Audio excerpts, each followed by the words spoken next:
Hello, it's Jenny from Ginger Ninja Crafts. How are you? I hope you're doing well. I am here with my wrap-up video for the month of June. I'm 4 days late, but that's okay.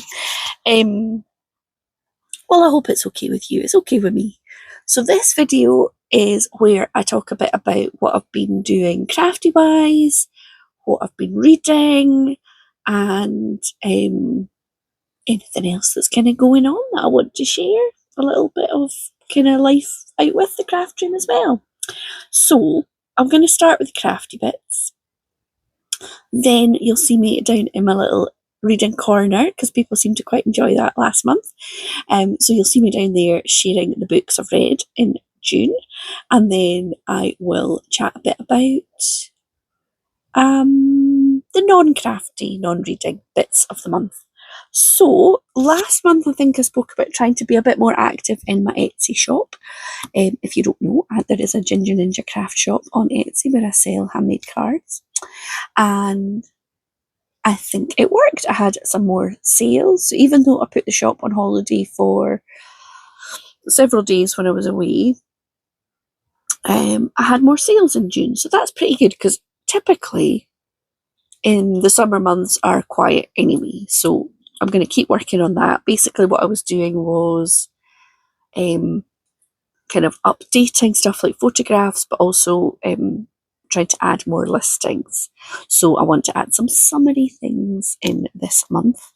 I'm trying to grow my YouTube channel this year, and as it stands when I'm recording this video, I'm at 690 subscribers, which feels amazing. So I got 5 new subscribers, I think, from what I can tell from the statistics and the analytics, during the month of June, which is great.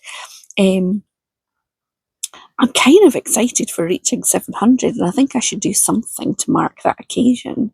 So yeah, maybe if you're watching this and you're not subscribed and you like paper crafts and monthly wrap-ups and cats, the cats make an appearance, maybe hit that follow button or subscribe.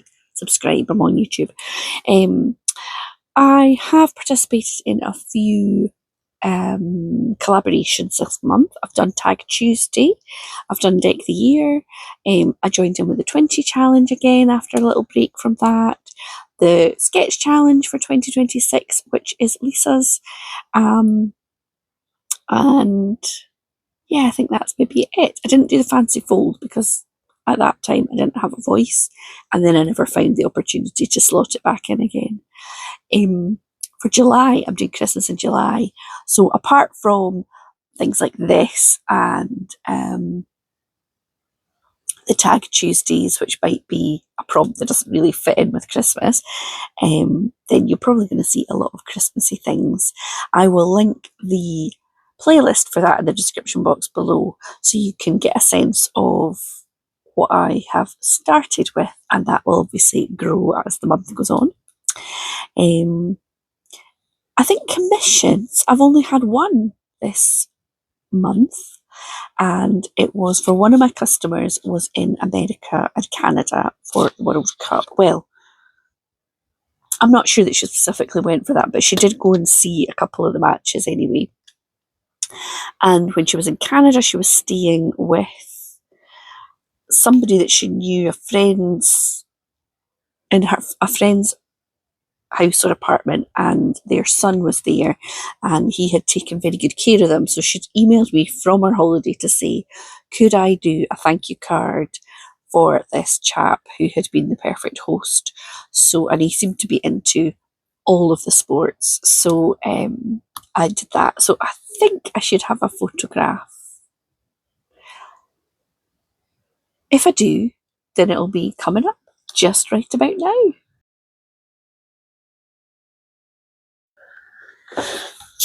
Hello, I'm in the book nook. I have put the light on, partly for the camera, but partly it's not really very bright, and it is like 9:30 in the morning or something. Well, summer in Scotland, eh? Anyway, this is what I have read in the month of June. So it's not very much, but I enjoyed it, so that's the main thing. The first book is called Runaway by Peter May, who is a Scottish author. And this was for my in-person book club, which met just right at the end of the month there.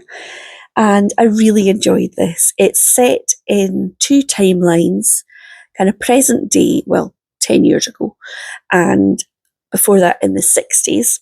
And it's about a group of friends who, when they're teenagers, one of them gets in trouble and at school, and he's going to be in trouble with his parents. And he's in a band with this group of boys, so they decide they're going to run away to London. And they do, and they get into all sorts of escapades on the way down, including picking up one of the boys' cousins, and there's a sort of drug dealer chasing them. And when they get to London, they casually bump into John Lennon tells them they should start writing their own music. They see Bob Dylan, and they also bump into this man, I think he's called Dr. John or something,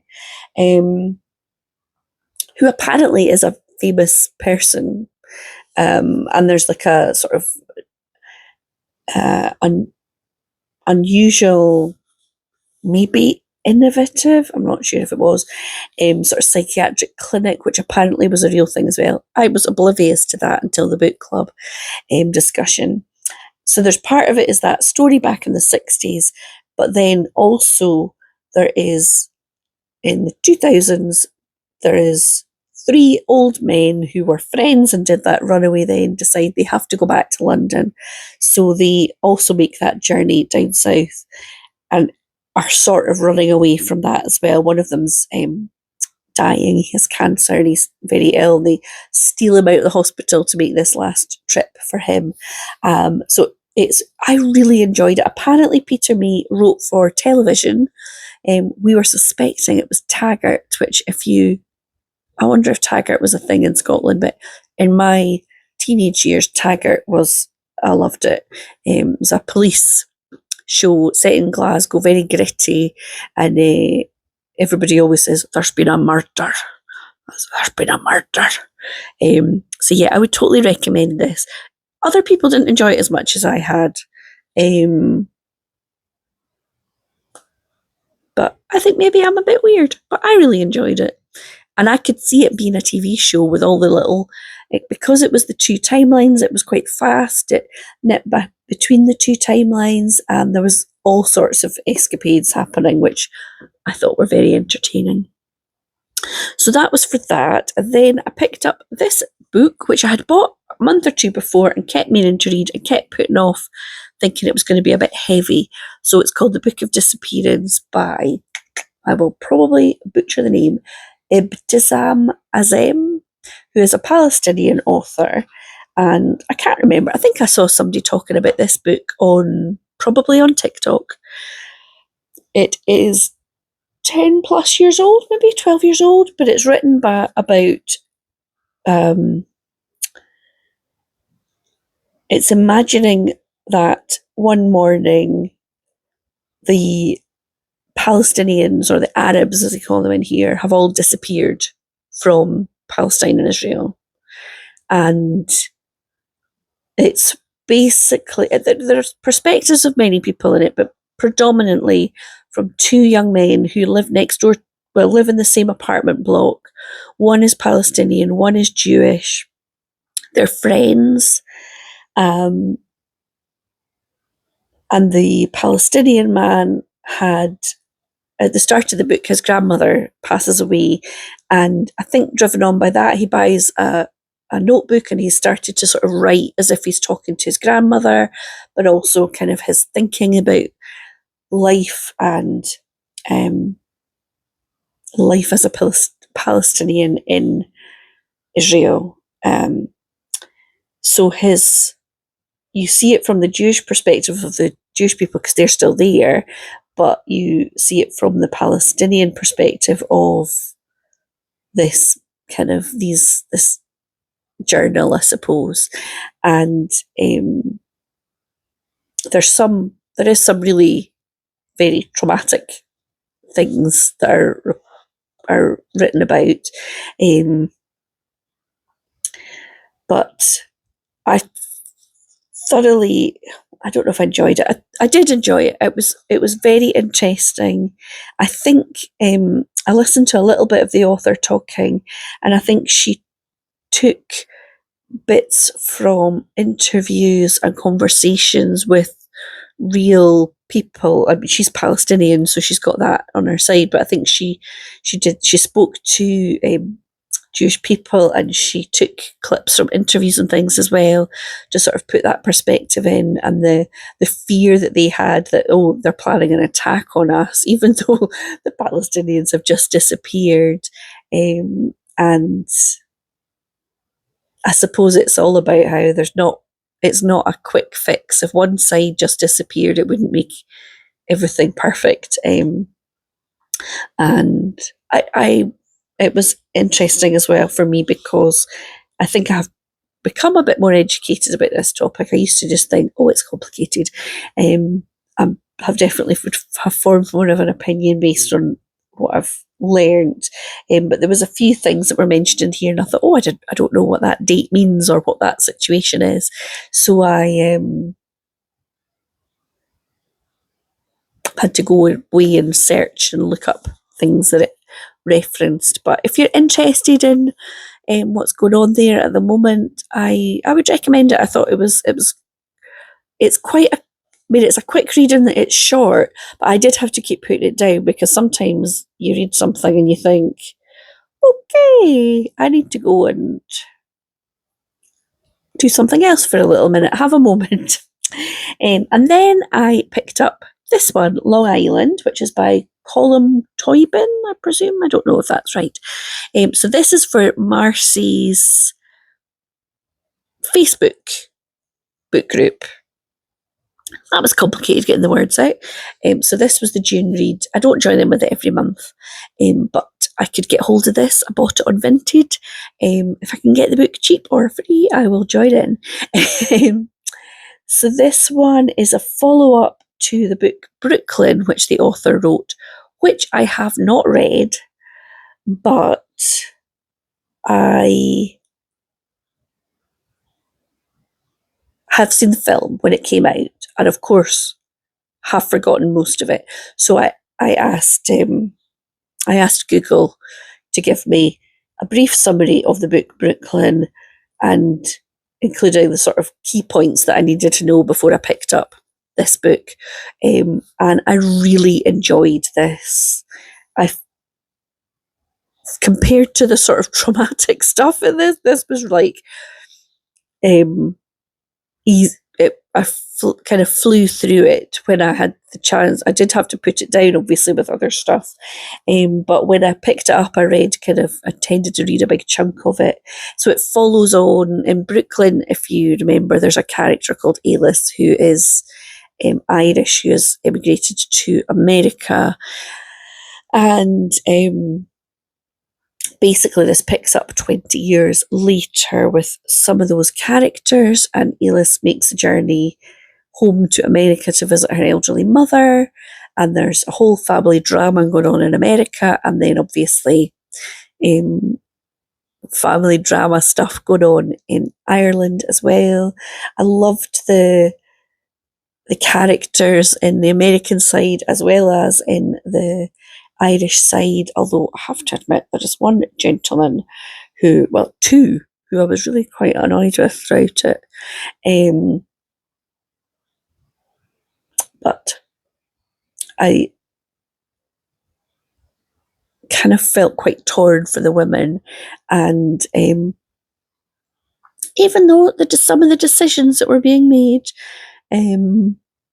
I would not necessarily agree with.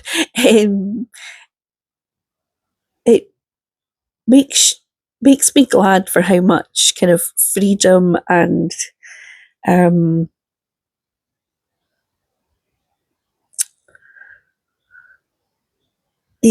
how things have moved on, and for feminism, when you think of how controlled everybody it was by the opinions of other people and what the priest would say and what the neighbours would say, and people not really being able to go for what they want. And yeah, it was a bit like what was it? Memories of a heat wave or something. What was that called? Instructions for a heat wave. A sort of similar kind of vibe of, you know, all the sort of shame and social rules and nonsense that was kind of put largely on women, and how it didn't really serve anybody, but still. So yeah, I would totally recommend it, and I'm sure Brooklyn is good. I don't think I'll go back and read Brooklyn because I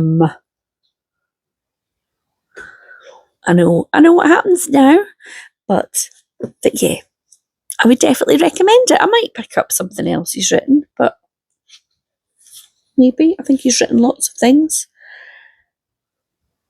The Master, The Magician, short collections of stories. I quite like collections of short stories, so anyway, if I see something by him, I would definitely pick it up again. And so that is my bookish reads for June. For July, we've got our book club book picked for in person, and I think it's chunky. I have found it on Vinted and I've ordered it. I think it's called Dominion or something. CJ Sampson, and I think it is sort of a spy story, which we did a spy story before and I didn't really love it. But I'm hoping that this is going to be better, especially when it's a big chunky book, because I need it to be good for me to get through that. But the next one I'm going to pick up, because the book club book hasn't arrived, oops, throwing bookmarks all over the floor, is this one. Frankie Boyle. Meantime, I love Frankie Boyle. He's a Scottish comedian, if you don't know him. He's quite, he's probably not for everybody, but I haven't read anything that he's written, and I believe that this one is being made into a film or a TV show, I don't know which, with James McAvoy. And I think it's like a murder mystery, but I love Frankie, so I hope I'm going to enjoy his writing. So yeah. So that was all the books that I've read. So now to the non-crafty, non-reading stuff, which is what else I was up to this month. So we had a little breakaway, we saw a couple of gigs, we saw some rugby, and we've been doing the garden. So that is basically it in a nutshell. The garden had been a bit neglected. I was very successfully growing a lot of weeds. So we've been doing a bit of clearing of weeds. I've bought some new plants, some of which are in, some of which are waiting to find a spot. That's what you need to do with new plants, though, isn't it? And I've cleared my veg boxes. And the last bit we need to do, I need to sow some stuff that's going to see me through to kind of autumn, winter time. So I'm going to do some salady stuff, some leaves, and I'm going to try some sprouting broccoli, which I believe, if I cover it carefully, could see me through for that. Yeah, the next bit we need to do is I've bought some weed suppressing fabric, and we've got a big massive box of stones waiting to make a sort of nice path around the veg boxes, so we don't need to try and cut the grass there. It's going to be weed suppressant fabric and stones around it, which hopefully will look nice and maybe keep the slugs a bit off it compared to the grass, which I think they just climb up and over.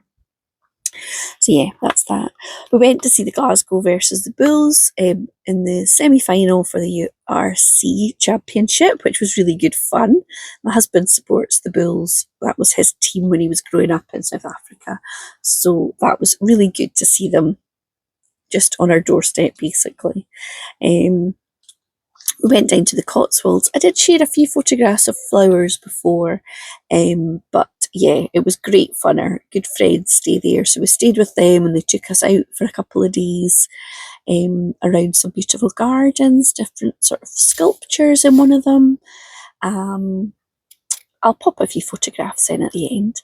That was really good fun, and just lots of laughing and chatting and a few beverages and lots of nice food and good company, basically.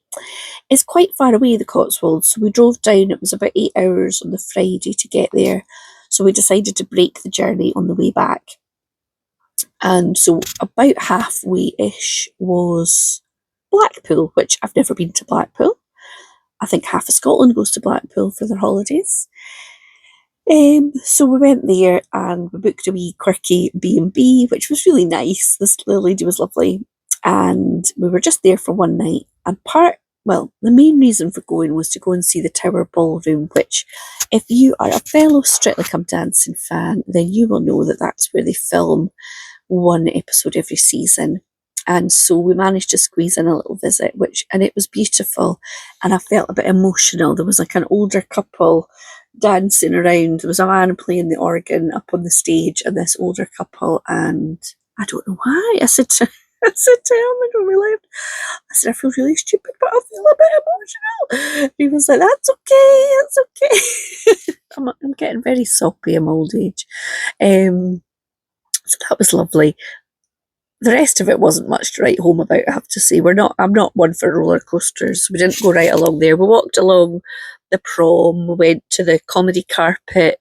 So I took a few photos of that. There was a bit on Victoria Wood and Monty Python and the two Ronnies, and that was nice. But yeah, I think it looked a wee bit sad, a wee bit run down. But anyway, we've been. I bought a stick of rock, and yeah, that was that. Then we drove back up the road. What else did we do? Oh, we've seen 2 gigs this month. So we went to see Alter Bridge and we went to see Def Leppard. Alter Bridge was at a little theatre in Dunfermline and it was hotter than the sun. It was really hot in there. I'm not sure when I was last that sweaty, not at like an exercise class or something. But yeah, it was really good. I had a great view. I was kind of, there was a good slope. So I'm not very tall, but I was like level with the singer on the stage, and they were as fabulous as they always are. Really fabulous. And then Def Leppard were at a big, massive stadium in a big arena in Glasgow, and they were so much fun. They were just brilliant. They know what they're doing after all these years. They were saying that next year it's 50 years since they formed the band. So I'm presuming there'll be something big planned for that. I've only seen them once before. I've seen them at a festival, but we wanted to see them with their own, all the stage stuff and everything, and it was pretty spectacular. They had like sort of special effects as if there was like, just a video screen at the back. But at one point it was like the leopard was climbing out. It was pretty good. I'll pop a few photos in. I don't think I can put any clips with sound because it comes up as like copyrighted material, I think. But yeah, I really enjoyed it. I had sore knees from bopping about and a sore throat from singing so much, so that's a sign of a good gig. So yeah, it was great fun. So I don't think we've got any more gigs planned for July. I don't think so. I think it's maybe October before we've got another one. But 2 in the same week. Who do I think I am? It was great fun though. So yeah, I hope that you've enjoyed today's video. If you would like to be put in for the secret giveaway, then in the comments below, don't use the word giveaway. If you could just drop the word Blackpool into your comments, then I will keep a note of everybody who's used that word, and then we'll have a wee duck race for a winner. It's nothing massive. It's literally a card that I've made, probably an ETC and maybe a couple of extra wee bits in the envelope. Just something cheap and cheerful, but hopefully a wee thank you for supporting my channel. And I'll send it anywhere in the world. So yeah, that's what I'll do. So if you can do that for me, if I'll be able to tell how many people made it through to the bitter end of me blethering on a load of nonsense. And yeah, without further ado, I will see you very soon with another video. Thanks so much. Keep watching if you want to see photos. Thank you.